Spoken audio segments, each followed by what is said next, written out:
പുൽപ്പള്ളി പഴശ്ശിരാജ കോളേജിന് സമീപം ആരംഭിച്ച കാലാവസ്ഥാ നിരീക്ഷണ റഡാർ സംവിധാനത്തിന്റെ നിർമ്മാണ പ്രവൃത്തികൾക്ക് തുടക്കമായതായി കേന്ദ്ര കാലാവസ്ഥാ നിരീക്ഷണ കേന്ദ്രത്തിലെ കേരളത്തിലെയും ലക്ഷദ്വീപിലെയും ചുമതലയുള്ള മേധാവി നിത എം ഗോപാലൻ.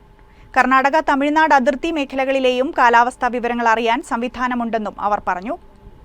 പശ്ചിമഘട്ടത്തിൻ്റെ ഉയർന്ന തലങ്ങളിൽ അല്ലെങ്കിൽ മനുഷ്യവാസം അധികം ഇല്ലാത്ത സ്ഥലങ്ങളിലൊക്കെ റെയിൻ ഗേജ് കൊണ്ടുവച്ച് നമുക്ക് ഒബ്സർവേഷൻ എടുക്കുക എന്ന് പറഞ്ഞു കഴിഞ്ഞാൽ നമുക്ക് വളരെ ബുദ്ധിമുട്ടുള്ളൊരു കാര്യമാണ്. അപ്പോൾ അവിടുത്തെ മഴയുടെ ഒരു ശക്തിയും മറ്റും നേരിട്ട് അളക്കാനായിട്ട്, അല്ലെങ്കിൽ നമ്മൾ റിയൽ ടൈം എന്ന് പറയുന്നത് നേരിട്ട് യഥാസമയം വിവരങ്ങൾ കിട്ടാൻ വേണ്ടിയിട്ട് കൂടിയാണ് ഈ റഡാർ നമ്മളിവിടെ സ്ഥാപിക്കുന്നത്. അപ്പം റഡാർ കൊണ്ട് പല ഉപകാരങ്ങളുണ്ട്.